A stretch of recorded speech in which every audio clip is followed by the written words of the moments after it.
Dear student, due to ongoing lockdown problem, we have decided to conduct classes online, and the first chapter of the book is real numbers, and the same chapter you have studied in class 9, and I hope you have revised all that. So our first topic today is Euclid's division lemma. Let us take a simple division problem and then try to understand what is Euclidean division lemma. Consider two positive integers 15 and 10.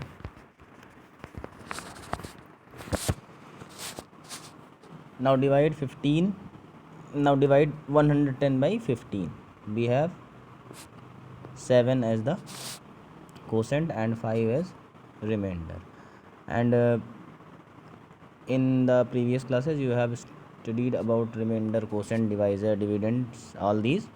It can be written as 110 equals to 15 into 7 plus 5. Here 110 is dividend, 15 is divisor, quotient is 7 and 5 is remainder. If we represent dividend by A, divisor by B, quotient by Q and remainder by R, then the relation between them is called Euclid's division lemma. Euclid told that for any two given positive integer A and B, there exist another two positive integers Q and R such that A is equals to BQ plus R, where R is less than B and greater than R equals to 0. That is, remainder is always less than divisor.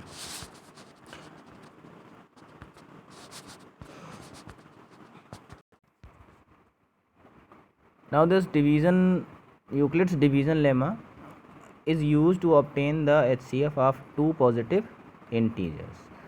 We will take an example.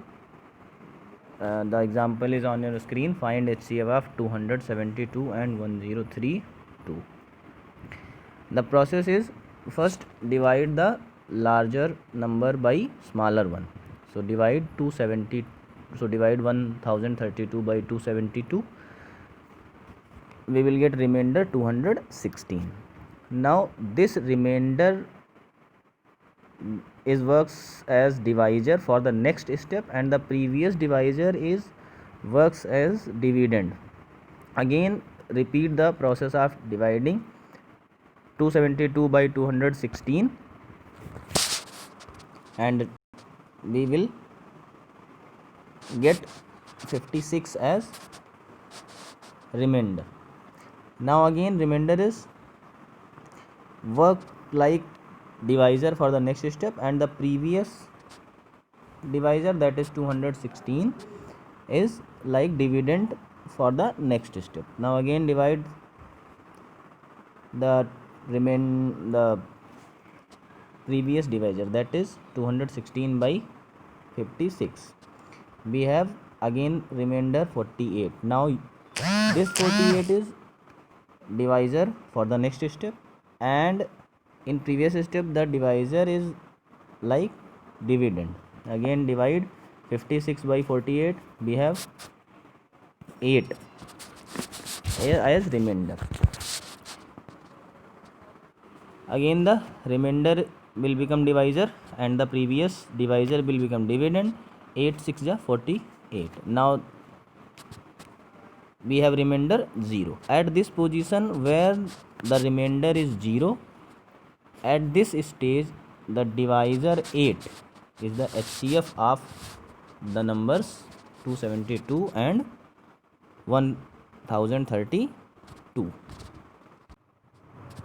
Now we will prepare an algorithm. Algorithm is the steps that are used to find the solution for a particular problem. So if we have to obtain the HCF of two positive number A and B, where A is greater than B, we will follow the following steps. Step 1, apply Euclid's division lemma at A and B and find Q and R such that A equals to BQ plus R. Now the second step is, if R will be 0, then B is the HCF, and if R is not equal to 0, then apply the division algorithm again on B and R. Continue this step till remainder is 0. The divisor at this stage where the remainder is 0 will be the required HCF. Let us take another problem, that is find the HCF of 4052 and 12576. Now divide the larger one by smaller one. Divide 12576 by 4052. So on your screen you see that 420 is the remainder. Now since remainder is not 0, therefore this remainder works like divisor for the next step, and the divisor in the first step 4052 will work like dividend. Now divide 4052 by 420. The next remainder is 272. Again remainder is not equal to 0. Then divide the divisor, that is 420, by remainder 272. We will get 148 as remainder. Again remainder not equal to 0. Continue the step. Divide divisor 272 by remainder 148. We will get remainder 124. Again remainder is not 0. Again repeat the same process. Divide the divisor 148 by remainder 124. We will get remainder 24. Again remainder is not equal to 0. Again divide the divisor 124 by the remainder 24. 24 5 the 120. Again remainder is 4. Again the remainder is not 0. So we will again repeat the same process. Divide this 24 by remainder 4. 4 6 is 24. Now at this step you will see that the remainder is 0.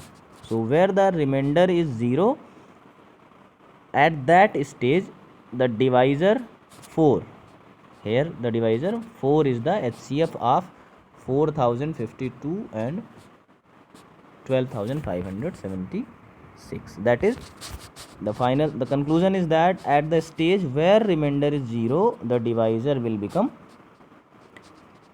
HCF of that two numbers.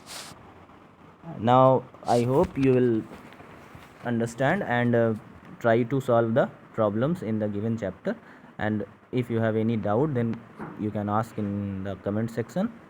Thank you.